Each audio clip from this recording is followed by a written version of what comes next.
क्यों कुछ दर्द ऐसा लगता है जैसे आत्मा तक पहुंच गया हो और बस शरीर तक ठहर जाता है। क्यों कुछ पीड़ाएं जन्म जन्मांतर तक पीछा करती हैं और कुछ ही पलों में मिट जाती हैं।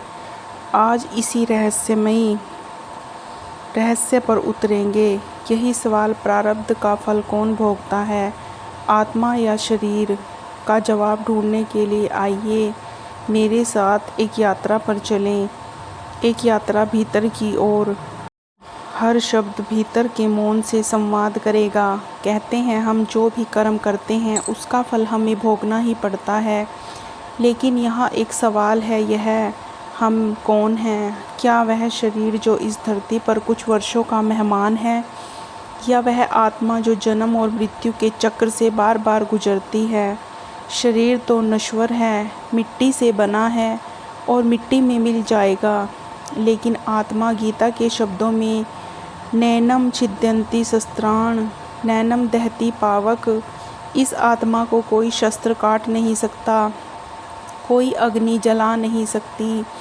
तो फिर जो कष्ट हम भोगते हैं वह किसके हिस्से जाते हैं? जब कोई व्यक्ति दुर्घटना में घायल होता है, उसका शरीर टूटता है, दर्द होता है, हड्डियां दरक जाती हैं। लेकिन जब किसी का अपना उसे छोड़कर चला जाता है, जब भरोसा टूटता है, जब अपमान का कांटा आत्मा में चुभता है, तब क्यों लगता है कि घाव शरीर पर नहीं आत्मा पर पड़ा है? यही से प्रारब्ध का रहस्य खुलता है। धार्मिक ग्रंथों में प्रारब्ध का फल कर्म कहा गया है। कर्मों का वह संग्रह जिसे आत्मा अपने साथ लेकर चलती है। शरीर केवल उसका माध्यम बनता है। जैसे किसी अपराधी को दंड सुनाया जाए तो जेल उसके शरीर को ही भेजा जाता है, लेकिन पश्चाताप, पीड़ा, कलानी वह आत्मा तक पहुंच जाती है। यहाँ एक कथा याद आती है। पुराणों में वर्णित एक ऋषि का शिष्य अपने गुरु से पूछता है, गुरुदेव, मैंने देखा कि एक सत्पुरुष अकारण ही दुख झेल रहा है, उसके शरीर रोगों से घिरा हुआ है, यह अन्याय क्यों? गुरु ने मुस्कुराते हुए उत्तर दिया, वत्स, यह जो प्रारब्ध है ना, वह आत्मा की गठरी है, लेकिन उसे भोगने के लिए शरीर की साधन है। जैसे उधार आत्मा ने लिया, पर चुकाना शरीर को पड़ता है। जब कोई जन्म लेता है, आत्मा अपने साथ पिछली यात्रा का हिसाब लेकर आती है। शरीर चाहे नया हो, आत्मा पुरानी है, और वह पुरानी आत्मा जब पुराने कर्मों का फल भोगने आती है तो शरीर पर कष्ट प्रकट होता है। रोग, विपत्ति, टूटन सब शरीर को छूते हैं, पर आत्मा उसे भोगती है। पर क्या यह अन्याय नहीं? क्यों आत्मा के पापों की सजा शरीर को? यहाँ एक तर्क समझिए। शरीर और आत्मा अलग नहीं है। शरीर उस आत्मा का वस्त्र है। जैसे एक आदमी के कपड़े फट जाएं तो तकलीफ उसे ही होती है, कपड़े फटते हैं, पर लज्जा आदमी को होती है। वैसे ही शरीर के माध्यम से प्रारब्ध का फल आत्मा तक पहुंचता है। और यह भी सच है कि शरीर का नाश हो सकता है, पर आत्मा पर हर अनुभव अमिट छाप छोड़ देता है। ब्रह्म सूत्र में कहा गया, अनुभव आत्मा का संस्कार बन जाता है। यही कारण है कि आत्मा जब जब जन्म लेती है, उसके भीतर एक अजीब सी परिचित पीड़ा अथवा अकथ सुख की छाया होती है। जैसे कोई अजनबी राहगीर जिसे आप पहली बार देखते हुए भी जानते से लगे, या कोई शहर जो अनदेखा होते हुए भी अपने जैसा लगे। यह सब आत्मा के अनुभव है। अब एक और प्रश्न उठता है, अगर आत्मा अमर है तो दर्द क्यों प्रारब्ध का फल भोगना ही पड़ता है? क्यों न आत्मा उसे भी त्याग दे? क्योंकि आत्मा सीखने ही तो आई है। कर्मों के बंधन तोड़कर वही मुक्त हो सकती है। जब तक आप पुराने कर्मों का फल भोग नहीं लेते, आपके अंदर से वह संस्कार नहीं मिटते। श्री कृष्ण ने गीता में कहा, न ही कश्चित क्षण पजूता तष्ठत कर्म कृत, कोई भी क्षण भर भी कर्म किए बिना रह नहीं सकता, और हर कर्म बीज बनकर बोया जाता है। वह बीज आत्मा में लगता है पर फल शरीर पर उगता है। यहाँ एक उदाहरण लीजिए। एक किसान ने बीज बोया, बीज धरती में है परंतु फल तो पेड़ पर आएगा ना। ध्यान से देखिए, बीज आत्मा है, धरती शरीर और फल प्रारब्ध। इसीलिए जब शरीर को कष्ट होता है आत्मा अनुभव करती है, शरीर पर घाव होता है आत्मा पर निशान बनता है, शरीर में रोग होता है आत्मा उस पीड़ा से सीखती है, शरीर मृत्यु को प्राप्त होता है, आत्मा वह अनुभूति लेकर आगे बढ़ जाती है। यही कारण है कि लोग कहते हैं जिस आत्मा ने सब कुछ भोग लिया हो वही मुक्त हो सकती है, क्योंकि उसके पास देने को कोई उधार बाकी नहीं रहता। अब यह भी जानना जरूरी है कि प्रारब्ध के फल में भी दो स्तर होते हैं। एक वे जो जीवन शरीर तक सीमित रहते हैं, जैसे भूख, प्यास, रोग, मृत्यु। दूसरे वे जो आत्मा तक पहुँचते हैं, जैसे भय, प्रेम, ग्लानि, शांति। कई बार आप देखते हैं कि कोई व्यक्ति भयंकर रोगों से जूझ रहा है पर उसका चेहरा शांत होता है और बिल्कुल स्वस्थ होते हुए भीतर से बेचैन होता है। यह वही अंतर है, शरीर की सीमा और आत्मा की गहराई। आप सोचिए, आपके जीवन में जो भी घटनाएं घटी, जिनमें आप हंसे, रोए, टूटे, संभले, या वे केवल शरीर तक थी, नहीं, वे आपके भीतर गहराई तक उतरी। क्योंकि प्रारब्ध का फल कभी केवल शरीर तक सीमित नहीं रहता, वह आत्मा को जागरूक करने के लिए आता है। जब तक आत्मा जाग ना जाए, जब तक वह अपने कर्मों का गहन बोध ना कर ले, कर्मों का चक्र चलता रहेगा। इसलिए अगर आपको अपने प्रारब्ध के दर्द का अर्थ समझ आ जाए तो आप उसके पार जा सकते हैं, पर जब तक अर्थ नहीं समझते, आत्मा और शरीर दोनों उस पीड़ा के नीचे दबे रहते हैं। तो यह प्रश्न कि प्रारब्ध का फल कौन भोगता है, आत्मा या शरीर? उत्तर यह है कि शरीर पर चोट लगती है पर आत्मा तक पहुंचती है। शरीर तो माध्यम है, जैसे कोई संगीत वाद्य यंत्र हो और आत्मा उस पर बज रही धुन। अगर धुन बिगड़ जाए तो तार बदले जा सकते हैं, लेकिन संगीतकार को समझना होगा कि धुन क्यों बिगड़ी। आपके भीतर भी यही रहस्य छुपा है। आपके जीवन की हर पीड़ा, हर सुख एक संदेश है। प्रारब्ध आपको जगाने के लिए पुकार रहा है। अब सवाल यह है कि आप उसे सुन पा रहे हो या नहीं। तो क्या आत्मा ही सब कुछ भुगतती है? यह सवाल अब और तीखा हो जाता है।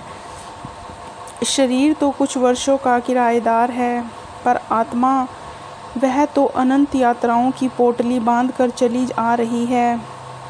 अगर आप गौर करें तो हर पीड़ा एक ही तरह से नहीं लगती। कभी सिर दर्द होता है, शरीर कांपता है, कभी धोखा मिलता है, आत्मा कांप उठती है। दोनों में फ़र्क है, एक उथला है, दूसरा गहरा। यह फ़र्क ही बताता है कि प्रारब्ध के फल की जड़ आत्मा में है, पर फल का स्वाद शरीर को भी चखना पड़ता है। एक और कथा, भागवत गीता के अध्याय 2 में अर्जुन ने श्री कृष्ण से कहा, हे केशव, यह युद्ध मेरे लिए असह्य हो रहा है, मेरे हाथ कांप रहे हैं, मेरा शरीर जड़ हो रहा है, मेरा मन व्याकुल है। यहाँ अर्जुन का दर्द केवल शारीरिक नहीं था, वह भीतर तक हिल गया था, क्योंकि जो कर्म उसने पहले किए थे उनसे मोह और आसक्ति पैदा हुई थी। अब उनका फल उसे आत्मा तक भोगना पड़ रहा था। श्री कृष्ण ने उत्तर दिया, शरीर क्षणिक है, आत्मा अमर है। शरीर तो वस्त्र की तरह बदल जाएगा, पर आत्मा को जो समझना है वह यही समझे कि यह पीड़ा भी उसका शिक्षक है। अब सोचिए, अगर आत्मा को अपने ही कर्मों के बोझ से मुक्ति चाहिए तो शरीर का जन्म क्यों आत्मा अकेले ही सब नहीं भुगत लेती? यहाँ एक गहरी बात समझनी होगी। आत्मा अमूर्त है, उसके पास अनुभव करने के लिए इंद्रियां नहीं होती, उसकी आँखें नहीं, उसके हाथ नहीं, इसलिए जब उसे भोगना होता है तो उसे एक शरीर चाहिए होता है।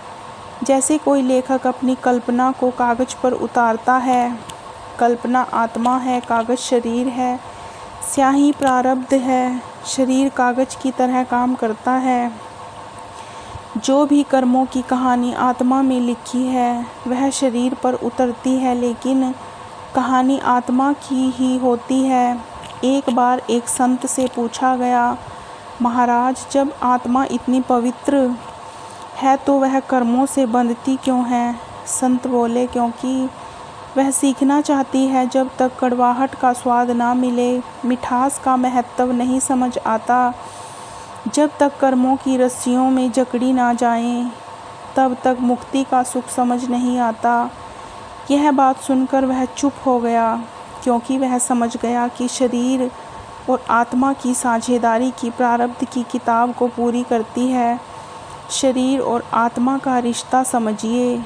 शरीर एक वाद्य यंत्र है, आत्मा उस पर बजने वाला राग। अगर वाद्य यंत्र टूटा हुआ हो तो राग भी विकृत हो जाएगा।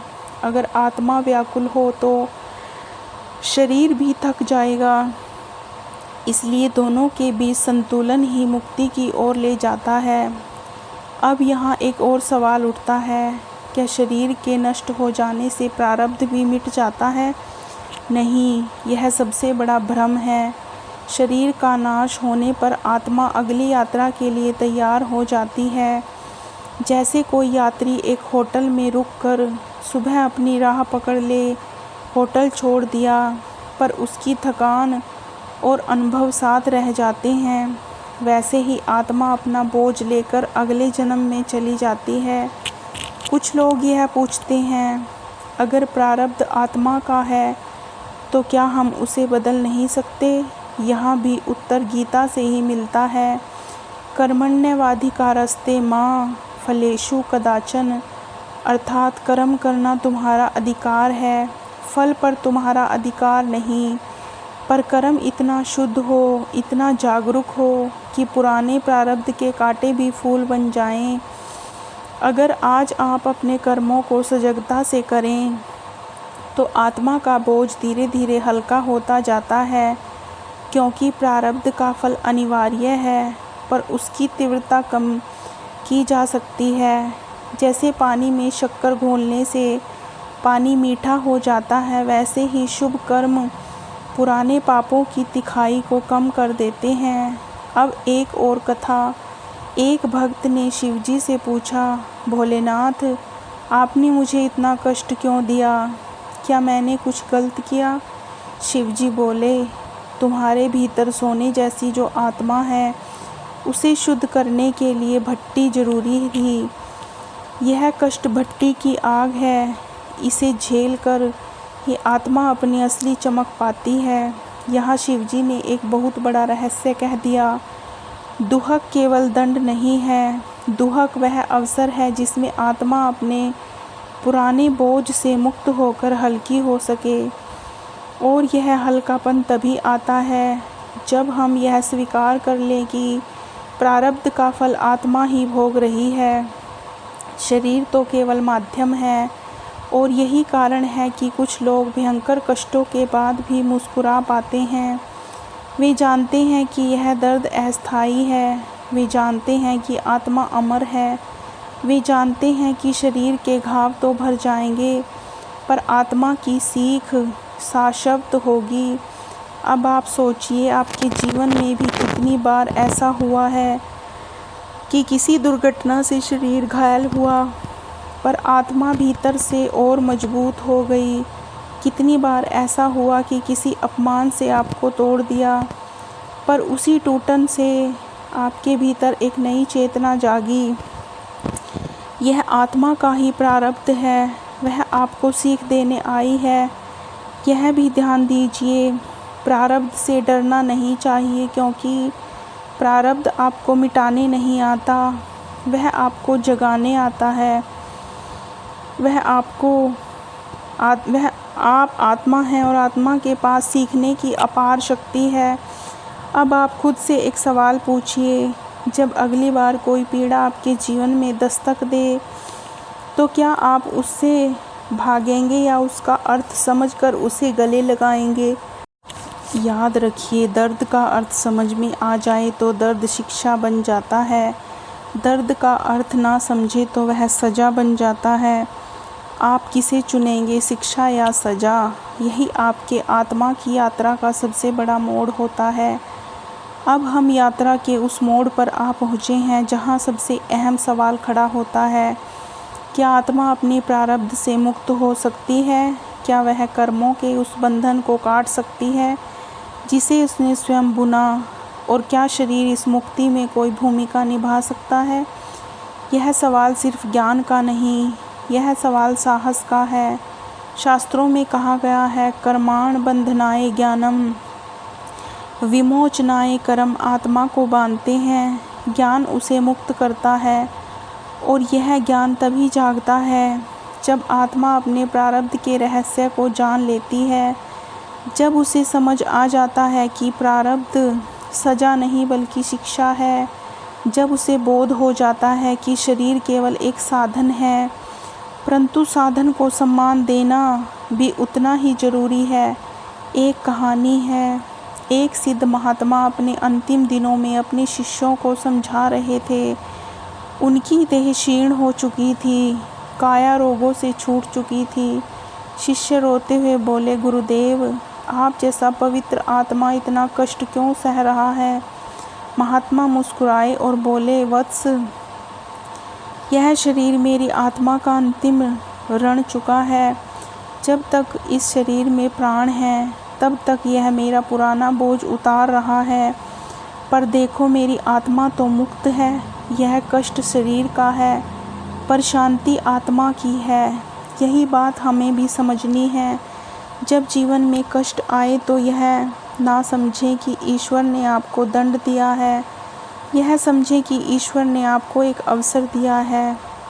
अपने ही बोझ से मुक्त होने का शरीर पर पड़ने वाला हर घाव आत्मा के लिए एक मार्गदर्शन है। शरीर टूटता है आत्मा जाग सके, शरीर मिटता है ताकि आत्मा उड़ सके। अब सवाल यह है कि इस चक्र को कैसे तोड़ा जाए? क्या कोई मार्ग है जिसे प्रारब्ध का चक्र समाप्त हो जाए? हाँ, मार्ग है, और वह मार्ग केवल आत्मा के भीतर है। जैसे कोई चोर अपने ही बंधनों की चाबी ढूंढ ले, वैसे ही आत्मा अपने कर्मों को देखना सीख ले तो बंधन टूटने लगते हैं। महान संत कबीर ने कहा था, जो बोया सो तू काटे, कर्म का लेखा न्याय। जो कर कटे उपजिया, त्यों ही मिटे सहाय। जो बीज आपने बोए वह फल आपको भोगना ही पड़ेगा, लेकिन जागरूकता के साथ कर्म करें तो वही कर्म सहायक हो जाते हैं। आज आप जिस क्षण में हैं वही आपके पुराने कर्मों का फल है, और इस क्षण में जो आप कर रहे हैं वही आपके भविष्य का बीज है। अगर आप इस क्षण को पवित्र बना लें तो अगली बार जब आत्मा लौटेगी तो बोझ कम होगा। अब आप सोचिए, अगर आत्मा अपने पुराने कर्मों के कारण बंधन में है तो क्यों ना इस जन्म में ही उसे शुद्ध कर लिया जाए? क्यों ना अपने शरीर को साधन बनाकर आत्मा के पुराने घावों को भी भर दिया जाए? यहाँ शरीर का महत्व सामने आता है, और यही कारण है कि साधक लोग अपने जीवन में संयम रखते हैं। वे जानते हैं कि हर कर्म आत्मा के खाते में दर्ज होता है, हर शब्द, हर विचार एक बीज है, हर पीड़ा आत्मा की परीक्षा है। अब एक और कहानी। एक सज्जन संत के पास गए और बोले, महाराज, मैं इस जन्म में इतना दुख झेल चुका हूँ कि लगता है अब और नहीं सह सकता। संत बोले, तुम्हारे पास दो रास्ते हैं, या तो अपने दोहक को कोसते रहो, या अगली बार फिर इसी बोझ के साथ लौटो, या फिर आज उसे समझकर स्वीकार करके उसे यहीं समाप्त कर दो। सज्जन ने पूछा, यह कैसे संभव है? संत ने कहा, अपने प्रारब्ध को शिक्षक मान लो, सजा नहीं। अब तुम्हारा शरीर साधना का साधन बन जाएगा और आत्मा मुक्त हो जाएगी। अब यहाँ एक बड़ा रहस्य खुलता है। प्रारब्ध का फल केवल भोग कर ही नहीं बल्कि समझकर भी मिटाया जा सकता है। अगर आप जागरूक हो जाएं, अगर आप अपने कर्मों का अर्थ समझ लें तो आत्मा का बोझ हल्का हो जाता है। जैसे कोई ऋणदार अपने कर्ज की किश्तें समझदारी से चुका दे, वैसे ही आत्मा अपने कष्टों को सहजता से भोग कर मुक्त हो जाती हैं। अब इस पूरे संवाद का सार यही है, शरीर पर चोट लगती है, आत्मा उसे सीख में बदलती है। शरीर नष्ट होता है, आत्मा अनुभव को साथ ले जाती है। शरीर के बिना आत्मा भोग नहीं सकती, आत्मा के बिना शरीर निष्प्राण है। दोनों का रिश्ता ही प्रारब्ध की बात को पूरा करता है। अब आप सोचिए, आप इस जन्म में कितने अनुभवों से गुजरे, कितने घाव खाए, कितनी बार टूटा मन, कितनी बार छल के आंसू। क्या वह सब व्यर्थ था? नहीं, हर पीड़ा, हर हंसी, हर हार और हर जीत आपकी आत्मा को संवार रही है, आपको अपने मूल तक पहुंचा रही थी। इसलिए जब अगली बार जीवन में कोई पीड़ा आए तो उससे भागिए मत, उसका अर्थ समझिए, क्योंकि प्रारब्ध का फल ना तो केवल शरीर भोगता है, ना केवल आत्मा, दोनों साथ मिलकर उसे अनुभव करते हैं ताकि आत्मा अपने अंतिम लक्ष्य तक पहुंच सके। अब जब आपने यह गहराई से समझ लिया कि प्रारब्ध का फल आत्मा और शरीर की साझी यात्रा है, तो क्या आप तैयार हैं अपने भीतर के उस मौन को सुनने के लिए, उस रहस्य को जानने के लिए जो आपको मुक्त कर सकता है? अगर हाँ, तो इसी साधना में डटे रहिए, क्योंकि हर घाव आपको भीतर से निखार रहा है, हर दर्द आपको चेतना की ओर ले जा रहा है और हर अनुभव आपको सिखा रहा है कि आप शरीर नहीं, आत्मा हैं और आत्मा का कोई बंधन शाश्वत नहीं।